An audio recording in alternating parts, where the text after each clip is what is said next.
We are all hungry. All of us are. If you're not hungry, I am. You're only hungry of power.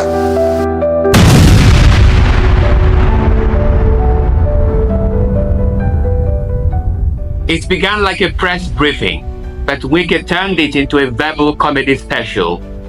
While fielding questions from journalists in Abuja recently, Nyesom Wike, current minister of the Federal Capital Territory and former Rivers State governor, decided to drop political diplomacy and launch a fully fledged verbal ambush on his long-time rival, Rotimi Amaechi.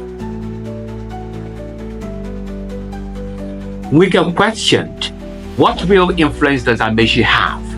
He was a sitting governor in 2015 and could not even install his successor as a minister of Buhari's campaign director general. He could not deliver 25% in his home state twice.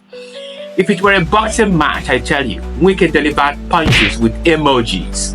But beneath the laughter, jabs, and sarcasm lies a deeper political drama, one layered with betrayal, ambition, realignment, and mad Nigerian politics.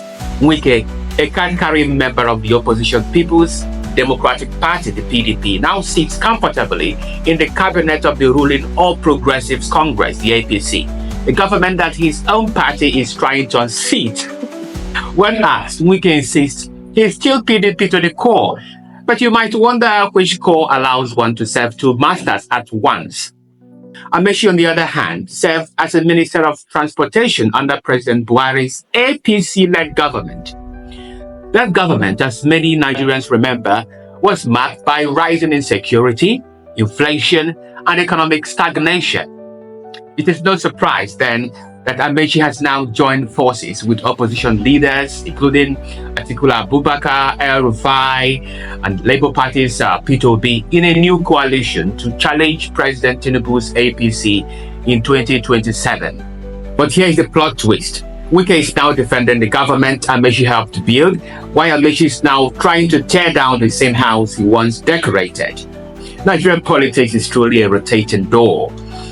In his recent address during his 60th birthday celebration, Amaechi questioned the absence of visible benefits from the removal of fuel subsidy, stating that the country was previously spending 4 to 5 trillion naira annually on subsidy payments. He argued that if such a huge amount was saved, its impact should have been felt in the economy. Amaechi also expressed deep frustration about the state of the country, sharing a personal experience in Germany where he was reportedly detained for carrying a Nigerian green passport. Very sad indeed. His comments about being hungry were widely interpreted by the public as symbolic, not of physical hunger, but of a desire to return to power and influence. In other words, he is hungry not for food, but for power. Just when you thought the Amaechi storyline couldn't get more dramatic, Nobel laureate Wole Soyinka steps into the scene. While celebrating Amaechi's 60th birthday in Abuja, Soyinka praised the former minister for refusing to step down for Tinubu during the APC presidential primaries in 2022. Now, he said it was a bold and rare move. Now, coming from Soyinka, famous for cutting through political nonsense with literary precision, this was a surprising endorsement, isn't it? In a political climate filled with loyalty, fleets, and quiet obedience, he seemed to admire Amaechi's defiance. Anyway, the political face-off between Wike and Amaechi is a clash of egos. It represents a broader crisis of identity and loyalty within Nigeria's ruling and opposition parties. While Wike defends a government led by a party he claims not to belong to, Amaechi, once a core APC figure, is now part of a growing opposition movement seeking to dislodge the same system he once helped sustain.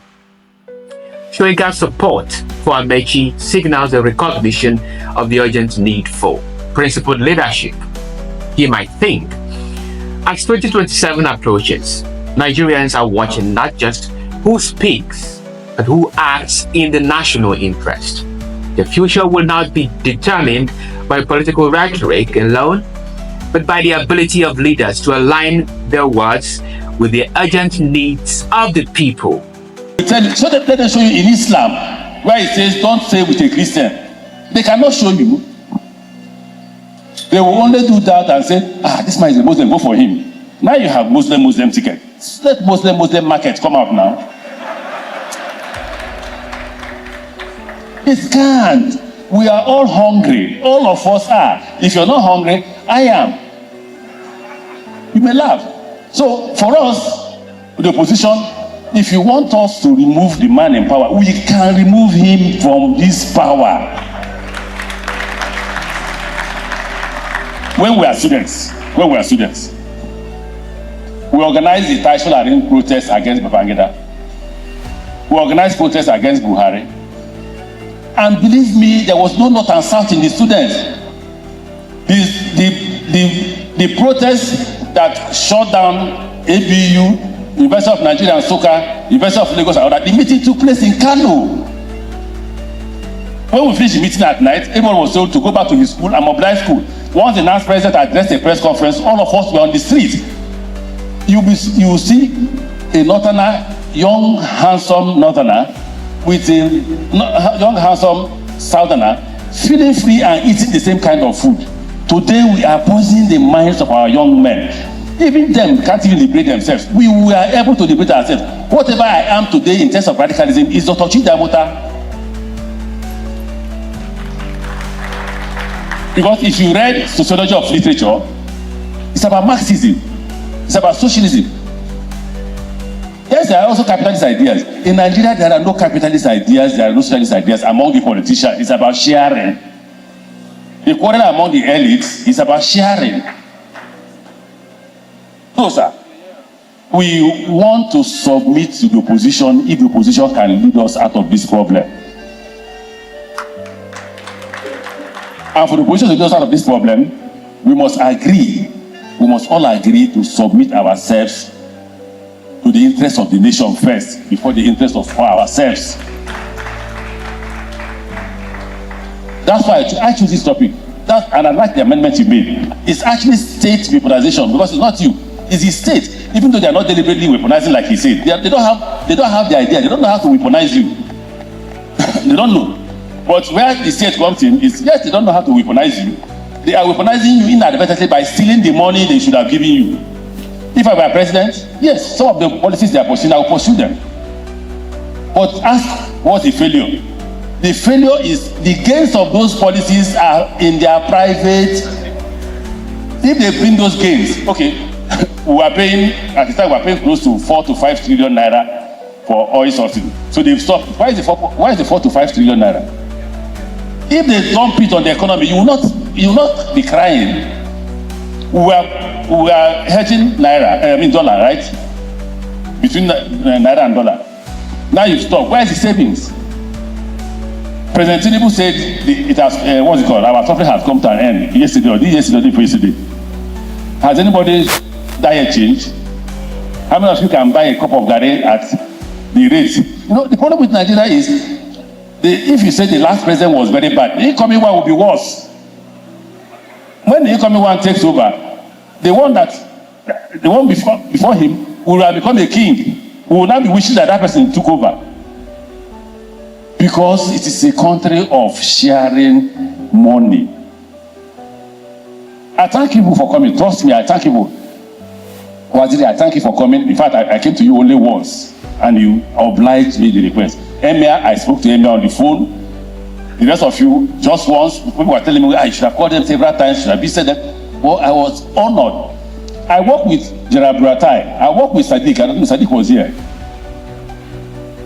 I didn't know you were from the north. I didn't give a damn. You didn't even behave as if you were from the north.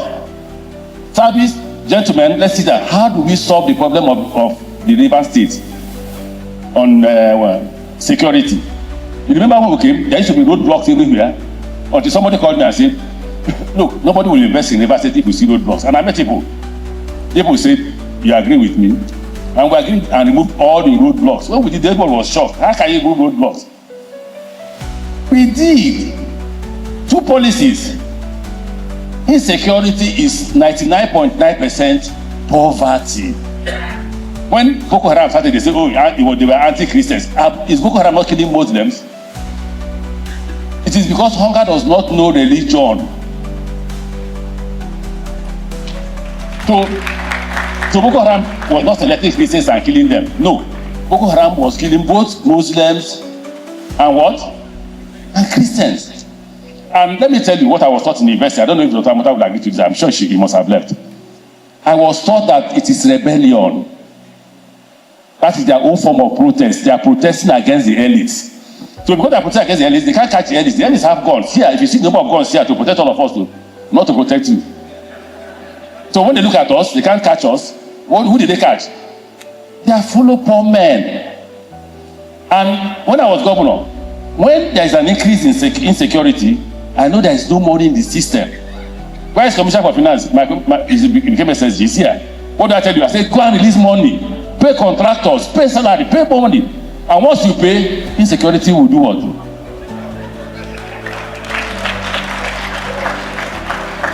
So it's about poverty. It's about poverty. But currently, everybody wants to amass wealth.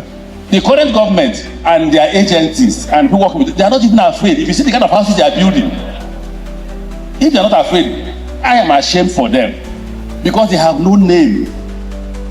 But they say in the university, they will say who name pay. The exit bank knows. He didn't talk about hunger. 2 years of left office. I'm in coalition because I'm hungry. You're only hungry of power. And that shows failure on his part. How do you look at it? How do you insult Nigerians? How do you trivialize the issue of hunger or poverty? Why do you do that? You're insulting Nigerians. You joined Atiku. You joined Alpha because you are hungry. Have you not insulted Nigeria? Just that you can't stay out of power. That's the hunger. You can't stay out of power. How would a man say 1999 to 2023 we stand before Nigerians who presided over billions of naira? These are the same man who on the national television told Nigerians he doesn't like money. Meanwhile, dollar was showing. Meanwhile, dollar. You are carrying dollar. And you are telling Nigerians you don't like money. What kind of country is this? And we are listening to that. And you said it's influential. What's the influence? Let me tell you what's the influence. You know, we overrate people. We overrate people. What's the influence? He was governor 2015. He couldn't produce a successor. He couldn't give his candidate, Muhammad Buhari, come up 25%. He was a sitting minister in 2019. No president had ever moved with soldiers the way he came with soldiers. He said he produced a governor. He couldn't produce a candidate. Again, his candidate Buhari didn't make 25%. He was the DJ of campaign. Again in 2023, he came. Okay, this time around, I'm going to support Atiku in PDP. Thank God, we did not support PDP. If I supported PDP and they won, he would have taken the glory. We said, okay, we will not support PDP. They failed. They didn't even get 10%. So what is influential? It's just because, you see, look, I thank God he is in a coalition. I want that coalition. I've told Nigeria, look, I don't like this talking. Let this coalition, let them form as a team. Let them start from home. They'll start moving the president to. What is that you remove? You start from their home to remove him by making sure president loses the election. How could somebody come out on national television and tell Nigerians? If we want to remove the president now, we can. Is it a military coup? The water war removal links to dictatorship, to the military. You only use that word remove when there's a coup. I thought I may have sent him out. But whichever way. Whichever way. Why would a man not talk about, you saw what happened in this country in 2015, 2019. Look at the suffering that then passed through. 2023. We have just put it in. And the man is telling you that he's hungry. Any quick question? Insulting Nigeria, and people are clapping her for him.